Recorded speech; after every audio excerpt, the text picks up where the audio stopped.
Hey guys, it's Torque here, back with another video. Obviously, this is the start of season 16. Pretty excited about it. A lot of changes.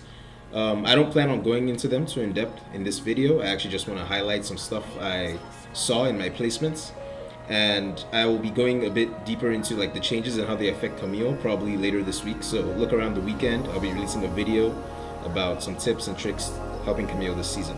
So looking into this game, I'm playing into Jax, and I think I just wanted to highlight. I have two games today, and I just wanted to highlight the need to be aggressive early game as Camille. You know, a lot of people.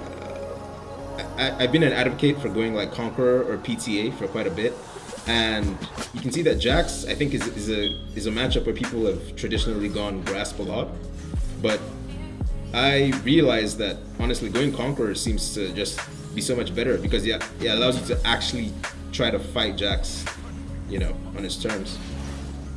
So you kind of see here, like, I'm not super scared of fighting the Jax, like, because he has Grasp and I have Conqueror. And so, like, while he did, you know, slightly win the trade, imagine if I had Grasp, that trade would not be anywhere as close as it was, you know.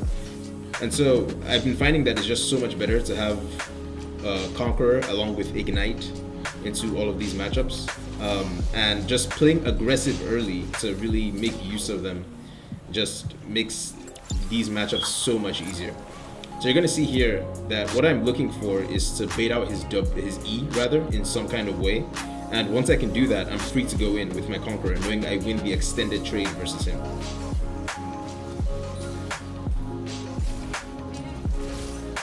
Okay. So here I just had to cancel his Q with my E. I think though I had the opportunity, maybe if I just walk back a bit, he might have tried to E, and then I could have E'd into him afterwards, but it's fine.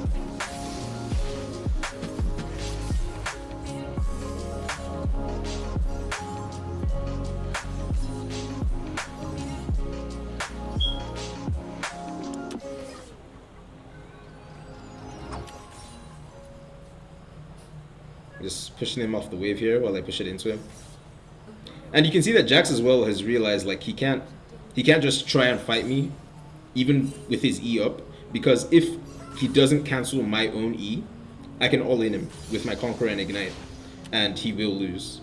So that's just how strong this is, you know. And I think in almost every matchup at this point, I think Camille should be going Conqueror.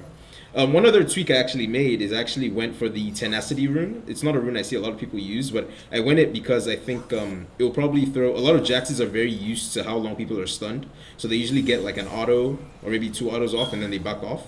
But the Tenacity rune could easily throw off their timing because 15% Tenacity, off, you know, on a stun that lasts I think about 2 seconds or like 1.5 seconds, it's gonna reduce it to like 1.3 or 1.2 seconds, and that can really throw off a lot of people's timing.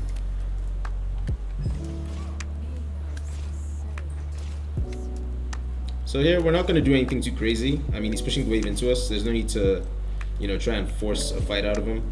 I'm really just hoping he uses E. I noticed this fight going on here, and I know the wave is pushing towards me, so, and I can just roam here and see if I can get something out of it. Yeah, perfect. So, I mean, you should just always be aware of what's going on around your lane. Don't be too focused on your lane. I mean, I wasn't doing anything at that point. I was just waiting for the wave to come in. So, and I still catch the wave afterwards. So it's just really free for me.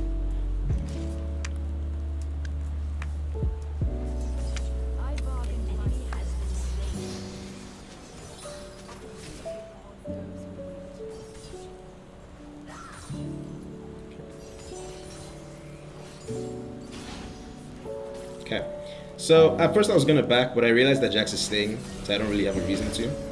Now we're gonna see just how strong Conqueror is. You see here that I managed to dodge his E, and so now he's trying to fight me, but I know I win this because I have Conqueror and he has Grasp. And you see just how strong it is, you know. A lot of Jaxes, they've been going Grasp lately into Camille because it allows them to win both the long and the short trades. He already wins long trades, but if he has Grasp and you also take Grasp, then he also wins short trades. But since he has Grasp and I have Conqueror here, it means that if I'm taking a long trade where we're both higher on health, I'm gonna win out in the fight. So we're back in lane here, and I'm just finishing pushing the wave into him, the one that was pushing in when I had back the first time. And we're gonna see again just how strong Conqueror really can be. So we see Lee Sin show up here. I'm just gonna E out early just because I don't want to get stunned by Jax. If I do, there's a good chance I die.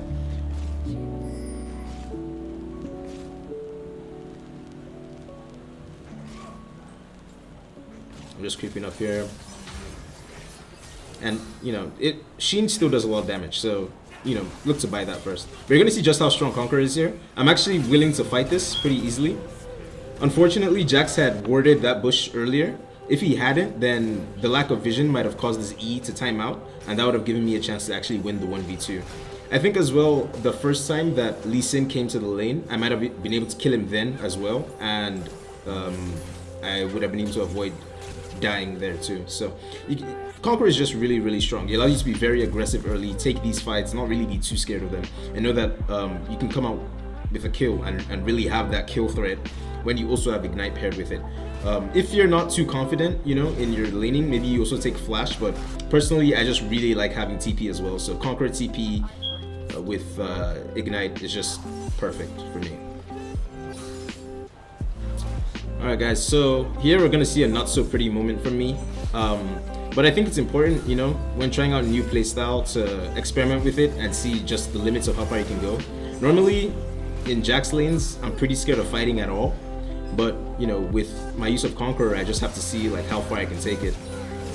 Now, unfortunately, the Jax actually played this well. Essentially, what he managed to do was that he split the fight into 2 halves. And so he was able to take 2 short trades into me, which pretty much allowed him to win. On top, he built Blasting Wand, which caused his E and his R to do much more damage than I was expecting. And you know, I guess it's, you know, with the new item Dusk and Dawn, I guess we're just gonna see more people doing stuff like that. So it's just something to keep in mind. You know, Jax can go AP now, and that AP damage can really, really hurt, you know, from his R and from his E. So do watch out for that. Okay, now we come to another important point. At this point, I have managed to get another kill on him, and I also died to him once. And unfortunately, with his completed item, Dusk and Dawn, he's actually stronger than me right now, in the sense that if I try to all-in him, I'm pretty sure I lose.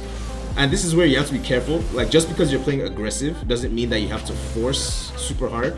You know, I mean, my team is managing to get kills, so it's not, I don't have to, you know, look to force too hard on the lanes. The truth is, I can't really stop him from freezing this wave. Walking up is essentially a death sentence for me, you know, and so I'm just gonna walk around and see what I can do in the meantime. Even if he freezes the wave on me, as long as I get some of the XP, I'll be fine nonetheless. I do see Lee Sin here. I know Jax is still top lane, so I do know I can go for something. I know I'm much stronger than him, so.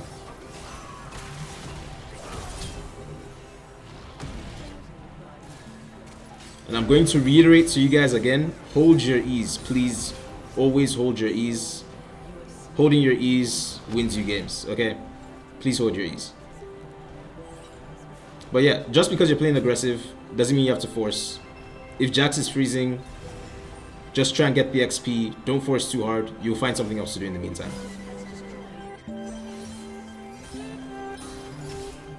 And the final thing I kind of want to highlight for this game is to do with this like new turret build-up thing. The thing is, it actually gives you extra range. Like the hitbox of the turret is higher.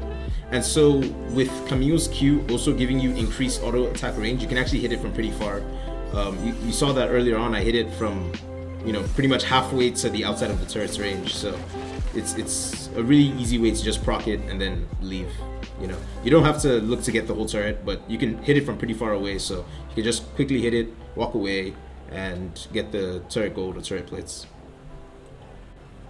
And here, guys, I'm just gonna show you guys the final fight between me and this Jax. And you kind of see like where the huge differences between me and him, which is that I'm built for like the extended fight, and he's built for the burst. You know, he has Dusk and Dawn, he has Sundered Sky, so he's really looking for that burst damage, but he just can't get it out, like get enough damage on me for that burst to matter. So by taking Conqueror, I really just, you know, managed to win the matchup pretty easily by ensuring that once both of us have like a bunch of health, then I win out in the long trade. And that's, I think, really the point of the Conqueror setup, is just forcing people to fight you in the longer trades, you know, making sure that, okay, you fight from like full health or 90% health, not fighting with small health, you know, where they can possibly burst you. Okay guys, so this is the second game. I'm playing this game into Ornn. Obviously a bit of an easier matchup to play something like Conqueror into. You know exactly what Ornn is going for. He's going for those short trades with his Q, his W, maybe an E to knock you up, and he's going to try to run away. And your job is pretty much just to not allow him to get any short trades on you. And once you have, you know, your Q and your E, then you can just go in for a bit of an extended trade, maybe an auto Q into an E, auto Q again, you know, stuff like that. And that's typically how you win these trades. So you're gonna see how I'm gonna try to put this in from the beginning, and I'll just talk you guys through it. So I started Q here, and I actually messed up originally by allowing Ornn to Q me here. I think here I should just walk up and get a second Q. I kind of inted by trying to get my empowered Q, and I allowed him to Q me again. So you can see that I'm allowing Ornn to take these short trades, and that's why I'm really losing, you know. If I know like I'm not going to be able to dodge, or if I know my dodging just isn't good that day, then maybe I should just stand back a bit more, you know, or simply just be a bit better at dodging. That's just honestly it, you know. But once I get to like level 2, level 3, then, you know, I'm going to be able to take these longer trades for free. So you see here, I immediately go in, even though my Q isn't up, because I can go for a bit of a longer trade. The only reason I turn back is because he's about to hit 2. I just don't want to fight him there.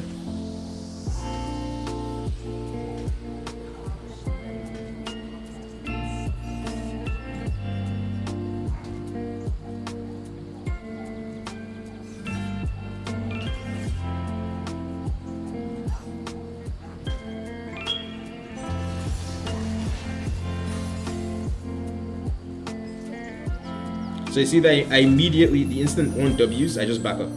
You know, I don't let him get that auto and get the short trade in. I don't want to play on his terms. I want to force him to be in a long fight with me, because that's how I know I will win. So I'm kind of trying to preserve my health after messing up my trades at first, so that when the time comes up, when he messes up his spacing or something, then I'm able to just get a free kill.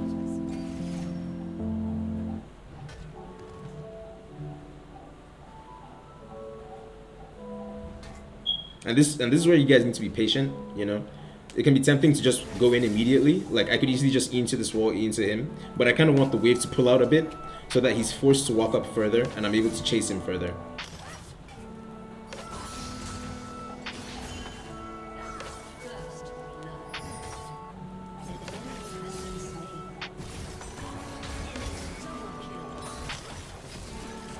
Yeah. You can see there, I actually tried to E into his pillar, but unfortunately the pillar hadn't come up yet. I think if I landed that E into the pillar, I think I might have been able to just straight up kill him, but it's a bit unfortunate.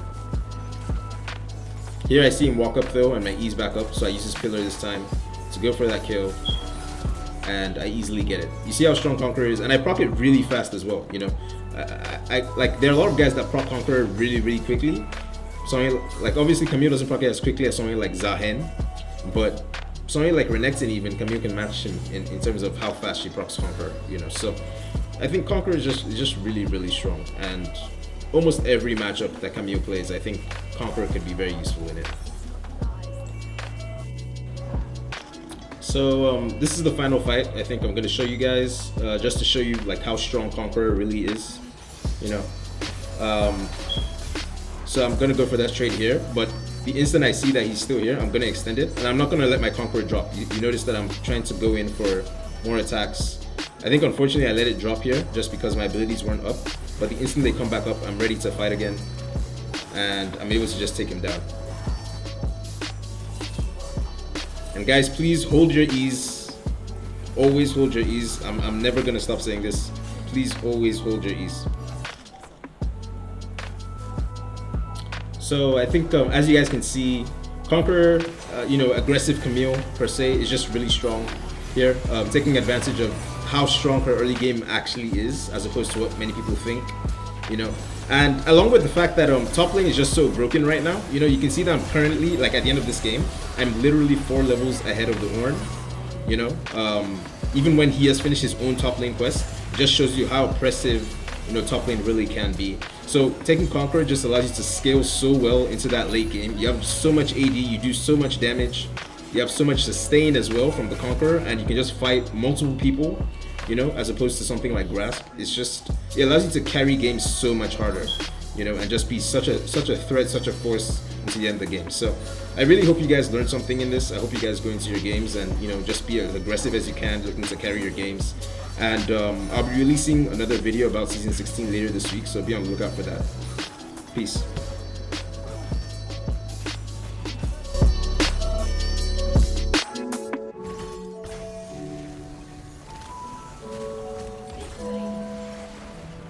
Precision is the difference between a butcher and a surgeon.